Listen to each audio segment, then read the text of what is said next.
All right, Esther chapter 2. Let's call this one Help Me, because first and foremost, Ahasuerus needs to find a new wife since he's gotten rid of Queen Vashti from chapter 1 at the advice of his counselors. And again, in this chapter where it seems that his anger has subsided, he begins to think about Vashti once again. And it seems that his young men now picking up on it encourage him to move on with the process of picking a new wife, which is going to open the door for Esther, for whom the entire book is named. Esther, having been raised by a man we are also introduced to in this chapter as Mordecai.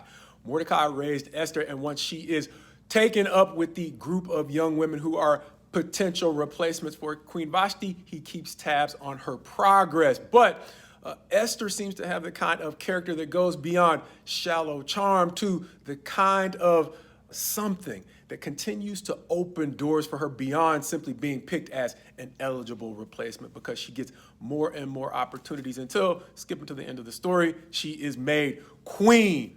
And so they throw a great feast toward the end of chapter 2, which goes a lot better than the one in chapter 1, and they're going to call this one Esther's Feast. And that's not all, because the chapter is going to end up by telling us that she is not simply queen, but she's also going to play a significant role in saving the king's life as Mordecai, the man who raised her, gets wind of a plot to kill the king. He's going to tell Esther, who's going to tell the king, who is going to be able to cut the plot off before they're able to get to him. And as these chapters do, this one reminded me of a few things.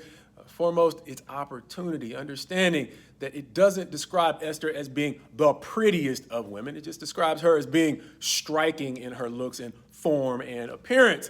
But Vashti was pretty too, and it didn't turn out so well for her, probably through no fault of her own, which reminded me that our talents and our opportunities mean so much less without God putting us in the right circumstances. Reminding me of folks like Jacob, who had a father-in-law who wanted to keep him around because he discerned that God was making him rich because of the way that God was blessing just about everything that Jacob seemed to touch. Likewise, Jacob had a son by the name of Joseph, who, in spite of being sold into slavery, succeeded in just about everything he did because his relationship with God was so tight that God was likewise prospering just about everything he did. And likewise, we can't forget David, because even if we can, we probably shouldn't, because when we went through his story, we pointed out the way in which God was with him in battle everywhere he went. Understanding there's a man by the name of Haggai, not to be confused with Haggai, the prophet, who has a lot to do with Esther or Hadassah's success. Why? Because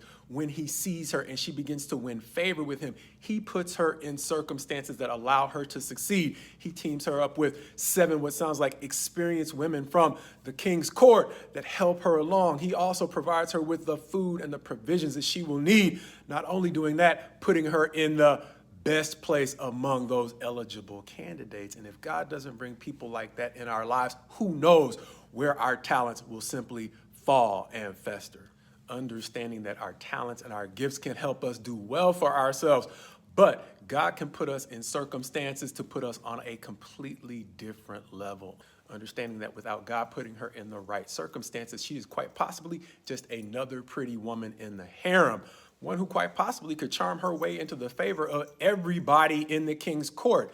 But even assuming for a minute that she did simply have shallow charm, she had the ability to charm everybody in her circle. But God was arranging circles she didn't even know to work in her favor, as Mordecai caught wind of a plot that he handed to Esther, which helped raise her level even higher with the king, which is going to be super important because all of their lives are going to be threatened in chapter 3 as Haman does not make the most of his opportunity. And even though he is able to likewise rise to a high position in the kingdom, he is going to squander his opportunity, being politically astute, but handling his business in a way that encouraged God to arrange circumstances for his downfall.